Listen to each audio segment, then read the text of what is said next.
Welcome back, everyone, to our journey through Kabbalah. We learned last week about the force that exists in this world within us that's constantly pitting each human being towards each other, making it look like we are each other's enemies, making it look like the traffic is my enemy, making it look like my past is my enemy, my parents are my enemy, the difficulties in my life, that's the enemy. When in fact, they are simply the messengers that are there to show us what it is about ourselves we need to change. We learn that this force, this opponent, has a name, an energy intelligence called Satan, since the beginning of time. Satan's job in this world is to constantly make us choose our linear vessel over our circular vessel, to make us choose short-term fulfillment over long-term fulfillment. That when I feel empty, when I feel down and depressed, when I feel like a vessel, when I feel like the effect, when I feel like I'm a nobody, instead of thinking big and transforming the world, which is difficult, and thinking about other people and other people's problems, I will simply try to think about my problems and my quick fix and my temporary energy and my feeling good about myself. Think about it. When do you complain? When you love life? No, it's when you're down and depressed. That's when you complain. When do you gossip? When things are great? Or when you feel hurt? Or when you feel less than and you want to be above all of a sudden? You want to control. This is all illusionary ways of being the light. Each one of us wants to be like God. That's why we want to be famous, because God's famous.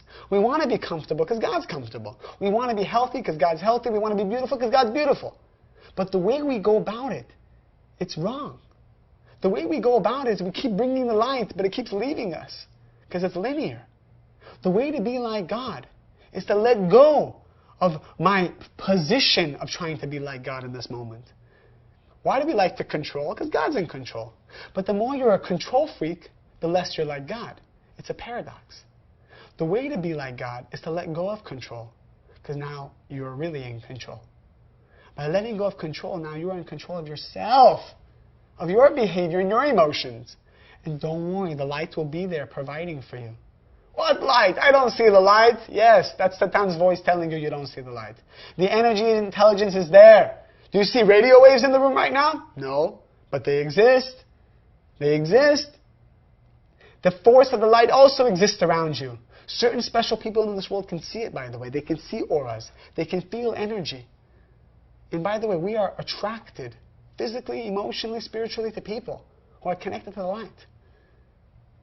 The more you're connected to the light, people want to be around you and be with you, and they won't even know why. So take a quick 10-20 seconds, recap the concept of Satan and what's Satan's role in this world.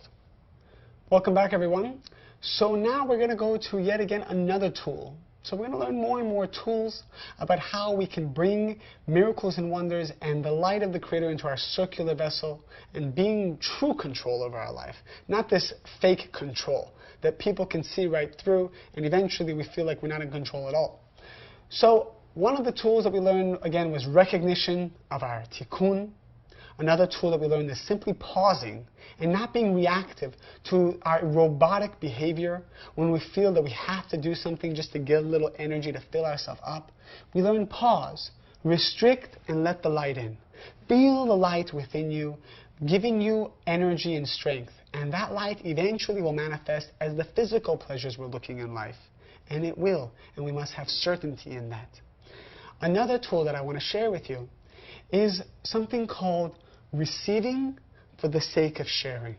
Receiving for the sake of sharing. You know, our job, according to the Kabbalists, is if I want to have complete fulfillment and true miracles in my life, I need to get to a place that I'm like God.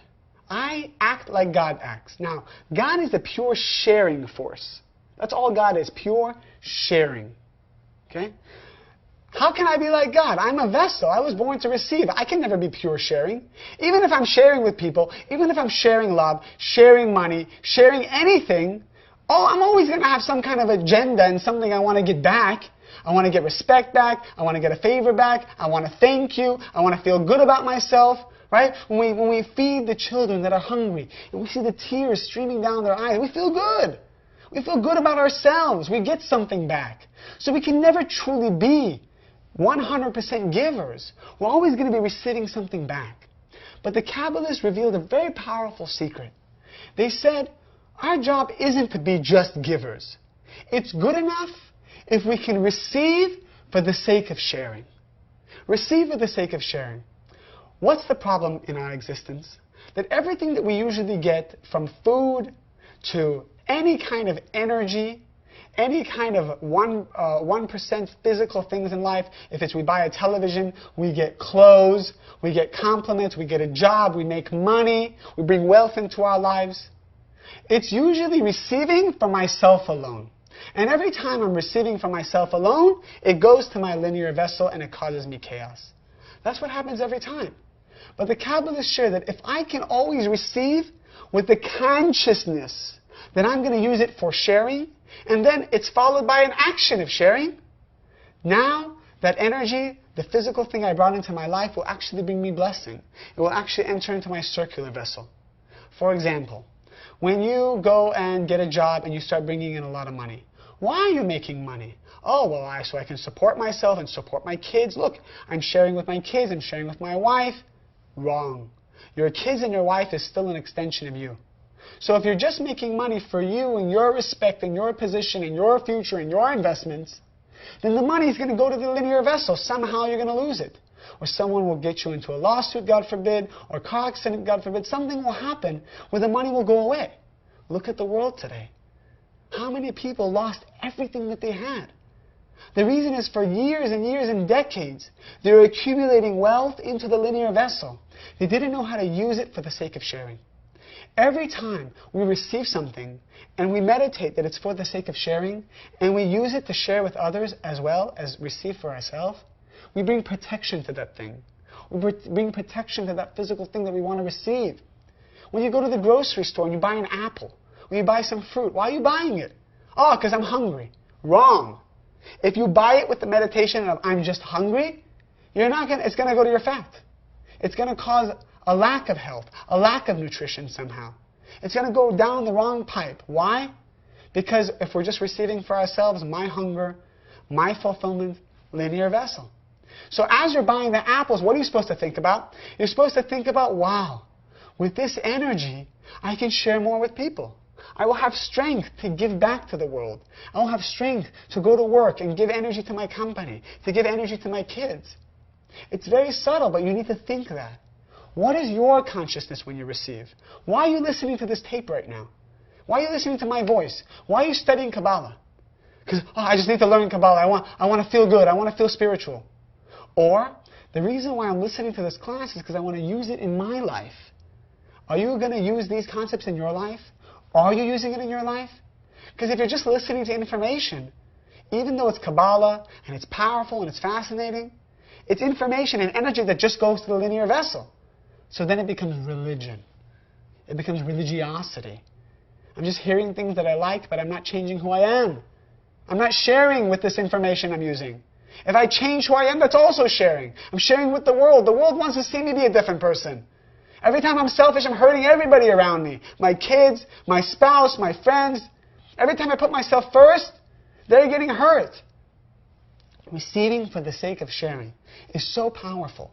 We are meant to have all the pleasures of life.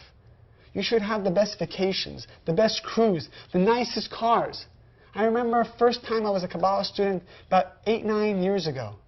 I was walking with my teacher down a street in the San Fernando Valley. And I saw a driveway with a beautiful Dodge Viper. And I always loved nice cars. And I told him, if I study Kabbalah, will I be able to have nice cars and still have the physical things I want? He said, I want you not only to have the nice car, but to have many Vipers and many nice cars, because that's what you deserve. That's what your soul deserves. Then he asked me another question.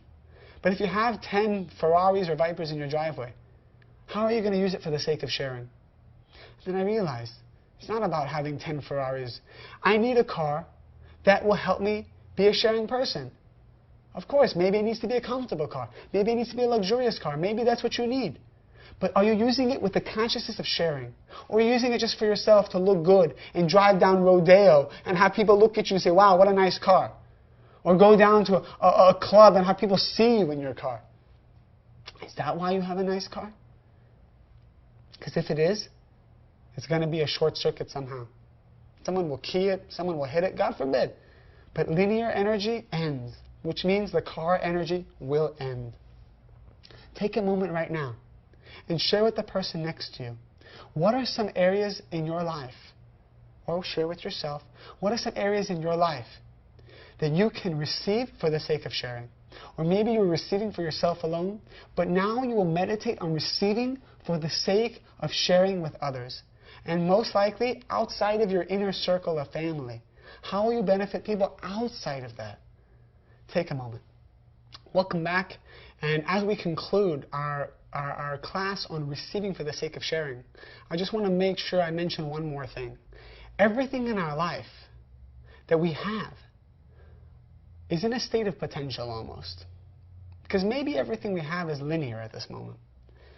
Everything that we own or possess in our life, we have to have an element of for the sake of sharing. And we have to have a moment where we give a piece of it away. By giving a piece of it away, it receives blessings and it becomes circular. Because when it's linear, it has a beginning and it has an end. But if I cut a piece of it off, then the light can flow through it endlessly like a circle. But if it has an end point, then it just ends. So what we want to do is make sure you go through everything in your life. Everything that you have. If it's your home, ask yourself, do I use this home for anything for the sake of sharing? Or is it just for me to live in? Oh, well, I might throw many parties, but maybe even the parties are for you. Do you ever throw a party that has nothing to do with you and making you look good? Do you ever throw a party where you're not even in the house so you get no respect and let other people enjoy it? Do you use your house for spirituality? Do you use your house for anything that has to do with sharing the light of the Creator? If it's your car, if it's your money, everything needs to have an element of receiving for the sake of sharing. The Creator wants you to have everything and an infinite amount of it, but only if you use it for the sake of sharing. If you're somebody in this world that's just taking for himself, it's like a cancer cell that's just doing his own thing and separating from the true circuitry of the body. We need to live in a world that we receive everything, but we also use it to spread the light of the Creator. We spread the light to other people. We spread energy. We spread happiness to other people. And then the things in our life will start to have blessing. Make sure you make it an assignment of yours, that every physical thing you have, or even spiritual thing, or non-physical thing, like your intellect or your talents, there's an element of sharing it with somebody outside of you and your immediate family. And something that completely, maybe there's nothing in it for you in return. It's just totally unconditional giving. And then you'll see that your gifts, your talents, the physicality in your life, the pleasures and luxuries, they will be immortal and endless because they will become circular.